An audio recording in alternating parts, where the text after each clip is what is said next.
Halo teman-teman, Assalamualaikum warahmatullahi wabarakatuh. Perkenalkan nama saya adalah Khairul Reza Harahap. Saya adalah mahasiswa Politeknik Negeri Medan angkatan 2025. Jurusan saya adalah Manajemen Informatika.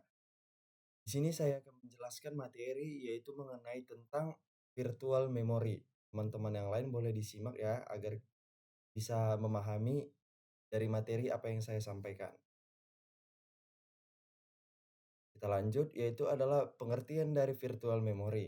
Di sini virtual memory itu memiliki pengertian teknik pada sistem operasi yang membuat komponen seolah-olah memiliki memori atau RAM yang lebih besar daripada kapasitas fisiknya. Caranya, sebagian data program yang tidak sedang digunakan dipindahkan sementara ke penyimpanan sekunder. Biasanya itu yaitu adalah hard disk, SSD, pada area bernama swap atau VG file. Selanjutnya, di sini, teman-teman pasti kan bertanya kan, kenapa sih virtual memory itu dibutuhkan? Di sini saya akan menjawab yaitu ada 5 ya teman-teman ya.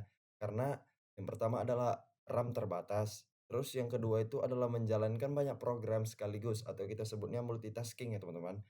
Terus yang ketiga adalah program modern menggunakan memori besar.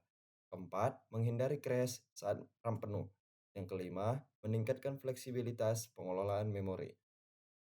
Selanjutnya di sini, cara kerja virtual memory itu, ada 2 ya teman-teman, memiliki 2 konsep utama. Yang pertama itu adalah fogging, yang per terus fogging. Satu, RAM dibagi menjadi unit kecil bernama fage frame. Kedua, program dipecah menjadi fake. Terus yang ketiga, fake yang aktif disimpan di RAM, sisanya disimpan sementara di disk atau swap. Terus konsep utama yang kedua itu adalah swapping, yaitu yang pertama, proses program yang tidak sedang digunakan dipindahkan ke disk. Terus yang kedua, jika diperlukan kembali, sistem mengembalikannya ke RAM. Seperti itu teman-teman ya. Selanjutnya kita lanjut yaitu adalah komponen virtual memory. Di sini saya membuat ada 5 poin ya teman-teman ya. Yang pertama itu adalah fake, adalah potongan kecil program. Terus yang kedua itu adalah frame, adalah slot di RAM untuk fake.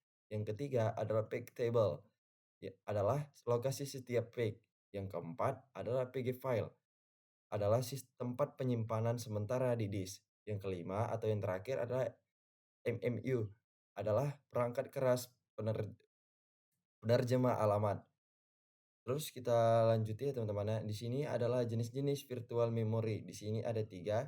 Yang pertama adalah demand pegging, yaitu adalah peg diambil hanya saat dibutuhkan. Terus yang kedua adalah free pegging, PG diprediksi dan dimuat sebelum dibutuhkan. Terus yang ketiga adalah copy on write, adalah duplisikan memori dilakukan saat ada perubahan.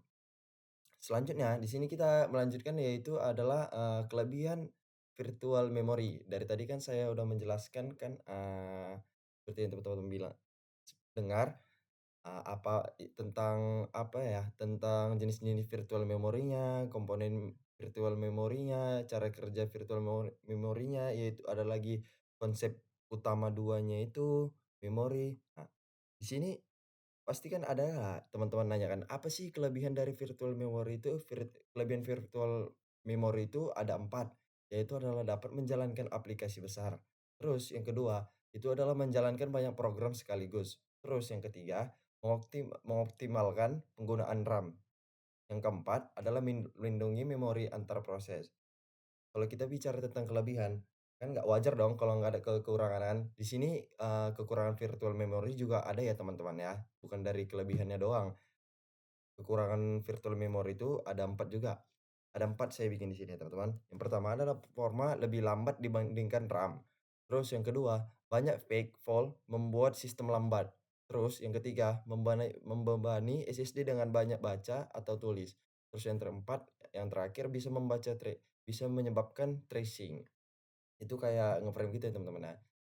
Jadi, penerapan selanjutnya itu adalah penerapan virtual memory dalam sistem operasi. Di sini ada 4 ya teman-teman ya. Yang pertama itu adalah Windows atau fake file SYS. Terus yang kedua itu adalah Linux menggunakan swap partition atau swap file. Terus yang ketiga itu adalah macOS, yaitu menggunakan dynamic fagging files. Yang keempat itu adalah Android atau iOS, yaitu menggunakan pegging internal. Selanjutnya yang terakhir adalah kesimpulan. Kesimpulan dari materi yang saya sampaikan itu adalah virtual memory membuat sistem mampu menjalankan program lebih besar dari RAM. Teknik ini meningkatkan fleksibilitas dan multitasking, namun dapat memperlambat format jika terlalu sering terjadi pakai fault atau tracing. Jadi, itulah teman-teman ya, ada kelebihan dan kekurangan dari virtual memory ini ya. Sekian, materi yang bisa saya sampaikan kepada teman-teman. Jika ada salah kata, saya mohon maaf pada teman-teman. Dan saya mengucapkan terima kasih kepada teman-teman yang sudah menonton video ini sampai habis. Oke, saya akhiri. Wassalamualaikum warahmatullahi wabarakatuh. Dadah teman-teman.